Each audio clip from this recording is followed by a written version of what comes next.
Hi friends, இது உங்கள் land with GMK. நம்ம சேனலில் இப்போது டிஎன்பிஎஸ்சி குரூப் 2 குரூப் 4 எக்ஸாமுக்கான new syllabus wise Tamil video தான் நம்ம பார்த்துட்ருக்கோம். அழகு 1 வந்து பார்த்துட்ருக்கோம். அழகு 1ல் அயர் சொல் தமிழ் சொல் வந்துட்டு நம்ம இப்போ பார்க்க போகிறோம். ஸோ இது வந்துட்டு 3வது பார்ட் வீடியோ. அயர் சொல் தமிழ் சொல்ல 3வது பார்ட் வீடியோ தான் நம்ம இன்றைக்கி பார்க்க போகிறது. நம்ம வீடியோவை புதுசாக பார்க்குறீங்க அப்படின்னா மறக்காமல் நீங்கள் சப்ஸ்கிரைப் பண்ணிவிட்டு பெல் ஐக்கான் கிளிக் பண்ணிக்கோங்க. அப்போ தான் நம்ம அடுத்தடுத்து போடக்கூடிய வீடியோக்கான நோட்டிஃபிகேஷன் உங்கள் மொபைலில் வந்துட்டு ஷோ ஆகும். நீங்கள் எந்த வீடியோவும் மிஸ் பண்ணாமல் நீங்கள் ஈஸியாக பார்க்கலாம். ஓகேவா? அண்ட் தென் நீங்கள் ரெகுலராக பார்க்குறவங்களா இருந்தீங்கன்னா உங்களுக்கு இந்த வீடியோ பிடிச்சிருக்குன்னா மறக்காமல் வந்துட்டு லைக் பண்ணிக்கோங்க. இப்போ நம்ம வீடியோக்குள்ளே போகலாம். 245 வரை 246 கிட்ட நம்ம வந்துட்டு லாஸ்ட் வீடியோவில் பார்த்துருந்தோம். ஸோ இந்த வீடியோவில் மொத்தமாக 346 சொற்கள் வந்துட்டு கலெக்டிவாக கொடுத்துருக்கோம். அது போக நம்ம புத்தக வினாக்களும் கொடுத்துருக்கோம். ஸோ அதனால் நம்ம என்ன பண்ண போகிறோம்னா 246லேருந்து 346 வரைக்கும் நம்ம இந்த வீடியோவில் முடிச்சுட்டு அப்படியே புக் பேக்கில் உள்ள இம்பார்ட்டண்ட்டாக இருக்கக்கூடிய வேர்ட்ஸையும் நம்ம வந்துட்டு பார்த்துடலாம். ஓகேவா? வாணிபர், வணிகர், பஞ்சம், வறட்சி, சூரியன், கதிரவன். இதில் வந்து பார்த்திங்கன்னா நமக்கு இந்த சைடு இருக்கக்கூடியதெல்லாம், அதாவது நான் ஃபோன் வச்சுருக்கேன், எனக்கு வந்து லெஃப்ட் சைடில் இருக்க ஃபுல்லாமே அயர் சொல், இந்த சைடு இருக்க ஃபுல்லாமே தமிழ் சொல். ஓகேவா? ஓகே, இப்போ பார்க்கலாம். பஞ்சம் வறட்சி, சூரியன் கதிரவன், சேமம் அப்படின்னா நலம், தேசம் நாடு, சொத்து உடைமை, ஆசை அவா, அங்கத்தினர் உறுப்பினர், கும்பாபிஷேகம் குடமுழுக்கு, அர்த்தம் பொருள், சாவி திறவுகோல், அலங்காரம் ஒப்பனை, சரித்திரம் வரலாறு, ஆரம்பம் தொடக்கம், சபதம் சூளுரை, விஞ்ஞானம் அறிவியல், சாதம் சோறு, தீபம் அப்படின்னா விளக்கு, பௌத்திரி அப்படின்னா நம்ம தமிழ் வார்த்தையில் பேத்தின்னு சொல்கிறோம்ல, ஸோ அதை தான் பௌத்திரி அப்படின்னு சொல்கிறாங்க. ஏது காரணம், மாலா இதெல்லாம் பார்த்துக்கோங்க, மறக்கக்கூடிய வார்த்தைகள். ஏது அப்படின்னா காரணம் அப்படிங்கிறது பொருள், மாலா அப்படின்னா மாலை,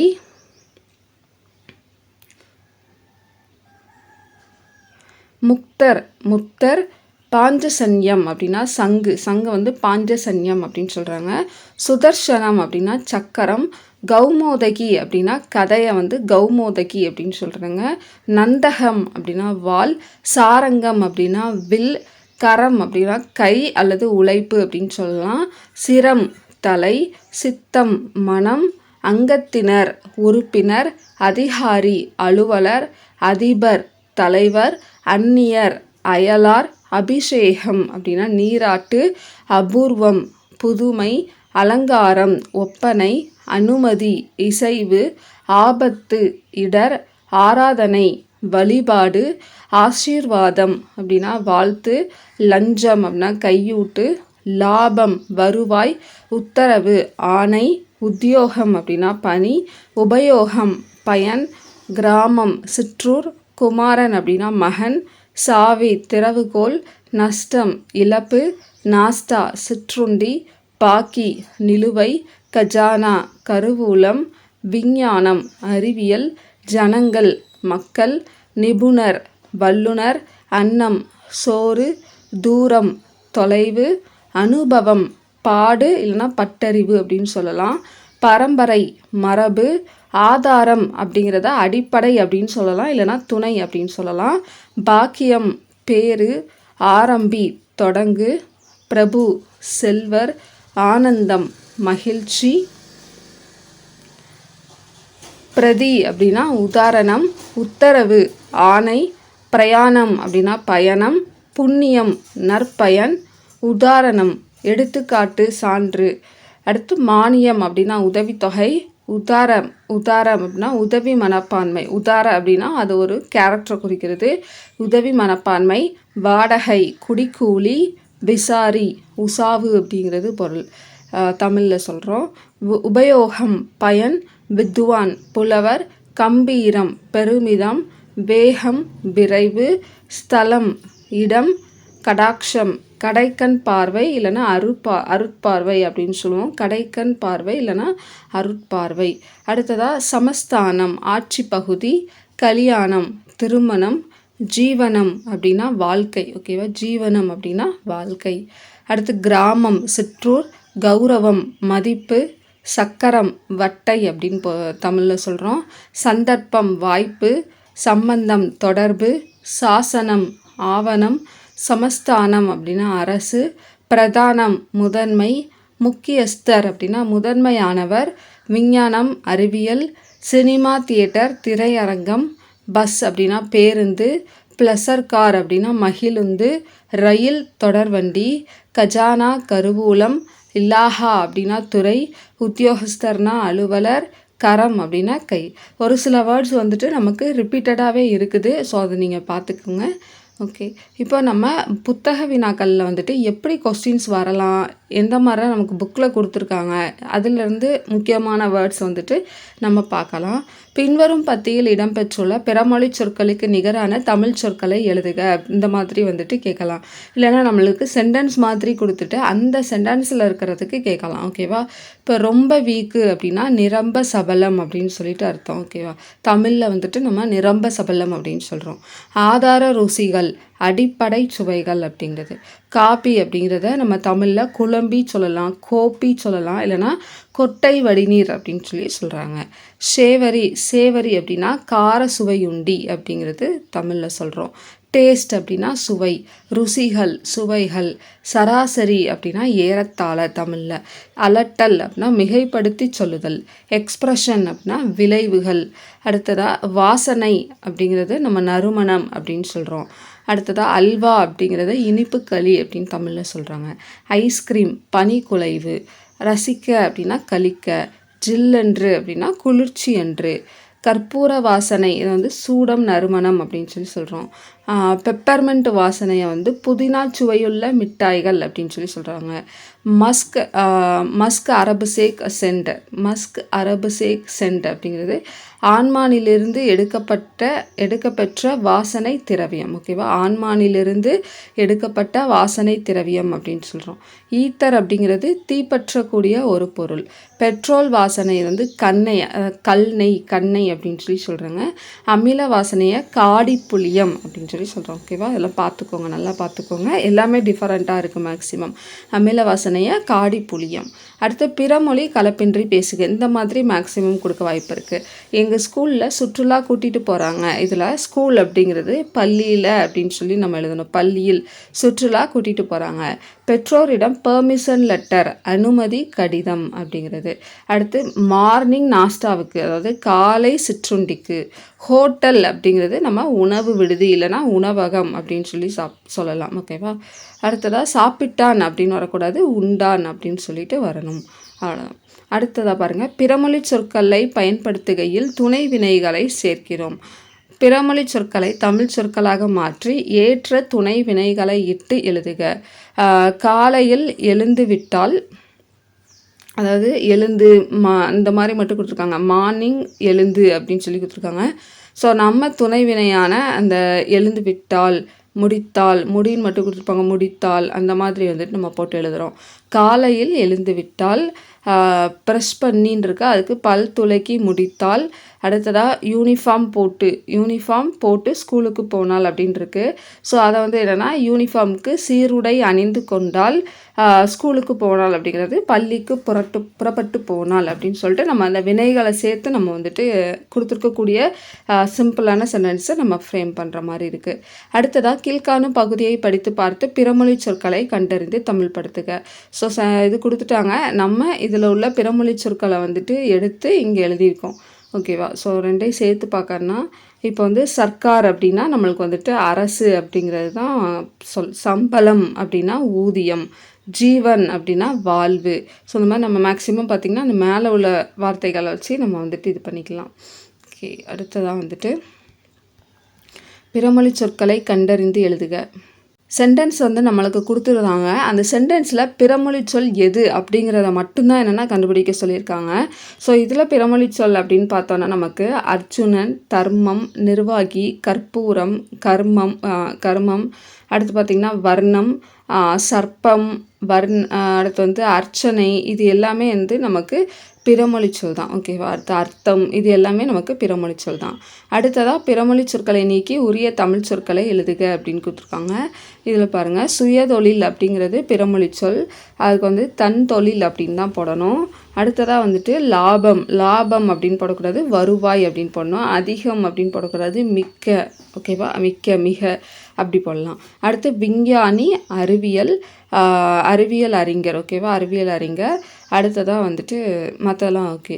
அடுத்து அனைவரையும் உண்ணாவிரத போராட்டத்தில் கலந்து கொள்ளுமாறு தலைவர் அழைப்பு விடுத்தார். உண்ணாவிரதம் கிடையாது, உண்ணா நோன்பு அப்படின்னு சொல்லிட்டு நம்ம போடணும். அடுத்ததாக வந்துட்டு அவர் உடற்கூறு மருத்துவத்தில் மிகச்சிறந்த நிபுணர். நிபுணர்னு வரக்கூடாது, நம்ம வல்லுனர் அப்படின்னு சொல்லிட்டு போடணும். அலங்கரித்து கொள்வதில் பெருவிருப்பு கொண்டிருந்தால் எழிலி. அலங்கரித்து கிடையாது, அழகுபடுத்தி. ஓகேவா. அடுத்ததாக பாருங்கள், திசை சொல் தமிழ் சொல் அப்படின்னு இருக்குது. அதாவது ஒவ்வொரு திசைகளில் வந்துட்டு இப்போ வடக்கு சைடில் நம்ம தமிழ்நாட்டில் நம்ம ஒரு இதாக பேசுகிறோன்னா, அதே இது வடக்கு சைடு தெற்கு சைடு உள்ள ஏரியாஸ்லலாம் பார்த்திங்கன்னா நம்மளை சுற்றி இருக்கக்கூடிய ஒவ்வொரு இடத்துலையும் வேறு மாதிரி வந்துட்டு பேசுவாங்க. அந்த வேர்டை இன்னொரு வேர்டு மாதிரி இன்னொரு வேர்டாக மாற்றி சொல்லுவாங்கல்ல. ஸோ அதுதான் திசை சொல் தமிழ் சொல் அப்படின்னு சொல்கிறோம். பண்டிகை சொந்த சைடு இருக்கிறது எல்லாமே வந்துட்டு நமக்கு திசை சொல், இது ஃபுல்லுமே நமக்கு தமிழ் சொல். பண்டிகை அப்படின்னா திருவிழா, வெள்ளம் அப்படிங்கிறது திசை சொல், நீர்ப்பெருக்கு அப்படிங்கிறது தமிழ் சொல், வியாபாரம், வணிகம், அசல், மூலம், அச்சன், தந்தை, ஜமக்காலம், விரிப்பு, வேடிக்கை, காட்சி. ஓகேவா. ஸோ இது பார்த்திங்கன்னா அச்சன் இதெல்லாமே வந்துட்டு கேரளாவில் சொல்லக்கூடியது. ஆனால் நம்மளுக்கு தமிழில் வந்து பார்த்திங்கன்னா தந்தை அப்படிங்கிற. அப்போ திசை சொல் வேறு திசையில் வழங்கி வரக்கூடிய அந்த சொல்லுக்கு தமிழ் சொல். அடுத்ததாக பார்த்தோன்னா தமிழ் சொல் கிரேக்கம். ஓகேவா. இதில் வந்து இந்த சைடு இருக்கிறது ஃபுல்லுமே தமிழ் சொல், இந்த சைடு இருக்கிறது ஃபுல்லுமே கிரேக்க சொல். அரிசியை வந்து ஒரைசா அப்படிங்கிறது கிரேக்க சொல். கருவூரை கரோரா அப்படின்னு சொல்கிறாங்க. காவிரியை கபிரில் அப்படி சொல்கிறாங்க. குமரியை கொமாரின்னு சொல்கிறாங்க. தொண்டி திண்டி மதுரையை மதோரா அப்படின்னு சொல்லுவாங்க. முசிறியை முசிறில் அப்படின்னு சொல்கிறாங்க. இது வந்து தமிழ் சொல் கிரேக்க சொல். ஓகேவா. வேறு நாட்டு வழங்கக்கூடிய சொல். அடுத்ததாக என்ன கொடுத்துருக்காங்கன்னா பிறமொழி சொல்லற்ற தொடர் எது அப்படின்னு கண்டுபிடிக்க சொல்லியிருக்காங்க. ஸோ விவாதம், கான்வர்சேஷன் அப்படிங்கிறது தான் அந்த உரையாடல்ங்கிறது தான் சரியானது. அடுத்ததாக பிறமொழி சொற்களை நீக்கி அவற்றிற்குரிய தமிழ் சொற்களை எழுதுகன்னு கொடுத்துருக்காங்க. அந்தஸ்து அப்படின்னா அது வந்து தகுதி அப்படிங்கிறது தான் இப்போ தமிழ் சொல். அக்கிரமம் அப்படிங்கிறதுக்கு கொடும் செயல். பட்சி அப்படின்னா பறவை. புஷ்பம் அப்படின்னா மலர். அபிஷேகம் அப்படின்னா திருமுழுக்கு. கண் திருஷ்டி அப்படின்னா கண்ணடி இல்லைனா கண்ணூறு அப்படின்னு சொல்லிட்டு தமிழில் சொல்கிறோம். பிறமொழி சொற்களுக்கு தமிழ் சொற்களை எழுதுக தான் கொடுத்துருக்காங்க. அடுத்தும் சேத்திரங்கள் அப்படின்னா நமக்கு ஆலயங்கள். விக்கிரகங்கள் அப்படின்னா சிலைகள் அப்படிங்கிறது தமிழ். மார்க்கம் அப்படின்னா வழி. யாத்திரை அப்படின்னா பயணம். ஷர்ட் சட்டை. காஸ்ட்லி அப்படின்னா விலை மிக்கது. அடுத்து நாளை நடக்கவிருக்கும் மேட்ச் அப்படின்னா போட்டியில். ஓகேவா, போட்டியில். வின் வெற்றி. அடுத்து நான் இந்த காலேஜின் ஓல்டு ஸ்டூடெண்ட். காலேஜ் கல்லூரி. ஓல்டு ஸ்டூடெண்ட் அப்படின்னா முன்னாள் மாணவன். ஓகேவா. அடுத்ததாக பிறமொழி கலப்பின்றி தமிழ் படுத்துக்க அப்படின்னு கொடுத்துருக்காங்க. ஸோ அதில் உள்ள பிறமொழி சொல் என்னென்ன அப்படிங்கிறத நம்ம பார்க்கலாம். ஸ்கூல் பேக் அப்படிங்கிறது பள்ளிப்பை அப்படின்னு தமிழில் சொல்கிறோம். மம்மி அப்படின்னா தாய் இல்லைனா அம்மான்னு சொல்கிறோம். வாட்டர் அப்படின்னா தண்ணீர். வாஷ் கழுவி. டிஃபன் அப்படின்னா சிற்றுண்டி. யூனிஃபார்ம் சீருடை. ஃபேனை அப்படிங்கிறது மின் விசிறியை. டிவியை தொலைக்காட்சி. டிவி அப்படின்னா தொலைக்காட்சி. ஸ்கூல் விட்டு பள்ளி விட்டு. ஹோம்ஒர்க் அப்படிங்கிறது வீட்டு பாடம். ஓகேவா. அடுத்து இதே மாதிரி தான் உரையாடலில் இடம்பெற்றுள்ள பிறமொழி சொற்களுக்கு இணையான தமிழ் சொற்கள் என்னென்ன அப்படின்னு கேட்டிருக்காங்க. ஸோ இதில் பாருங்கள், வீக்கெண்ட் அப்படின்னா வார இறுதி. பீச் அப்படின்னா கடற்கரை. ப்ராப்ளம் பிரச்சனை. கார் மகிழுந்து. பார்க் செய்ய நிறுத்த. பிளேஸ் அப்படின்னா இடம். ப்ளே பண்ணலாம் விளையாடலாம். திங்ஸ் பொருட்கள். ஐஸ்கிரீம் பனிக்கூழ். ஃபீவர் காய்ச்சல். ஸ்கூல் அப்படின்னா பள்ளி. ஸோ அடுத்ததான் அதே மாதிரி தான் ஒரு பேராகிராஃப் கொடுத்துருக்காங்க. ராஜாங்கம் அப்படின்னா அரசு. தேசிய நாடு. சகல அப்படின்னா எல்லா. ஜனங்கள் அப்படின்னா மக்கள். பெருமளவில் அதிகமாக. ஜீவித்து அப்படிங்கிறதுக்கு தமிழ் சொல் வந்து வாழ்ந்து. மிருகங்கள் அதுக்கு தமிழ் சொல் வந்து பார்த்திங்கன்னா விலங்குகள் அப்படிங்கிறது. ஸோ அடுத்ததும் இதே மாதிரி தான் ஒரு டயலாக் கொடுத்து அதில் இருக்கக்கூடிய பிறமொழி சொல்ல நீக்க சொல்லியிருக்காங்க. டிக்கெட் கவுண்டர் சீட்டு வழங்கும் இடம். ஸ்ட்ரைட்டாக அப்படின்னா நேராக. லெஃப்ட்னா இடது. கார்னர் மூலை. போர்டு பலகை. 7 ரூபீஸ் 7 ரூபாய். சேஞ்ச் மாற்று நாணயம் அப்படின்னு சொல்கிறோம். ட்ரெயின் தொடர்வண்டி, பிளாட்ஃபார்ம் நடைமேடை, ஸ்டெப்ஸ் படிக்கட்டுகள், சைடில் பக்கத்தில், நம்பர் 2ல் எண் 2. ஓகேவா, நம்பர் 2 அப்படின்னா எண் 2. ஸோ அடுத்ததும் உரையாடலை பிறமொழி சொற்கள் கலவாமல் எழுதுக. இதில் என்னென்ன இருக்குன்னு பார்க்கலாம். ஹாஃப் டே அரை நாள், லீவ் விடுமுறை, மார்னிங்னா காலை, கிளாஸ் வகுப்பறை, ஸ்கூல் பள்ளி, மம்மி அம்மா, ஆன்ட்டி அப்படின்னா அத்தை இல்லைனா மாமி அப்படின்னு சொல்லலாம். போஸ்ட் ஆஃபீஸ் அஞ்சல் அலுவலகம், இம்மிடியட்டாக உடனடியாக, மணி ஆர்டர் அப்படிங்கிறத பார்த்துக்கோங்க. பணவிடை இல்லைனா காசாணை அப்படிங்கிறது பொருள். டெஸ்ட் தேர்வு, கொஸ்டின் கேள்வி, ஆன்சர் பதில், பெல் மணி, டீச்சர் ஆசிரியர், டோன்ட் வரி அப்படிங்கிறது கவலைப்படாதே அப்படின்னு சொல்லி சொல்கிறோம். இங்கிலீஷ் வேர்டு தான் வந்துட்டு ஃபுல்லாக கொடுத்துருக்காங்க. ஓகேவா. ஸோ அடுத்ததாக பாருங்கள், இதுவும் வந்துட்டு நம்மளுக்கு உரையாடல் தான். உரையாடலில் இங்கிலீஷ் வேர்டு கொடுத்து நம்மளுக்கு வந்துட்டு கொடுத்துருக்காங்க. ஃபார்ம் அப்படிங்கிறதுக்கு விண்ணப்பம், ஃபில் அப்படின்னா நிரப்பி. ஓகேவா, ஃபில் அப்படின்னா நிரப்பி. ஸோ மேக்ஸிமம் தெரியும்னு நினைக்கிறேன். நம்ம அடுத்தடுத்து பார்க்கலாம் வேறு என்ன ஃபார்மேட் இருக்குன்னு. ஸோ அடுத்ததும் உரையாடல் இந்த மாதிரி தான். இதில் வந்து பார்த்திங்கன்னா சண்டே அப்படின்னா ஞாயிறு. முக்கியமானதை மட்டும் நான் சொல்கிறேன். ஃப்ரெண்ட்ஸை எல்லாம், நண்பர்கள் அனைவரும். ஒய் அப்படின்னா ஏன். டுமாரோ ஈவினிங் நாளை மாலை. ஷாப்பிங் அப்படின்னா பொருள் வாங்க கடைக்கு செல்லலாம். கால் அப்படின்னா அழைப்பு. ஹாப்பி மகிழ்ச்சி. ஸோ இது எல்லாமே ஈஸியான வேர்ட்ஸ் தான். ஸோ அதனால தான் வேகமாக போகிறேன்.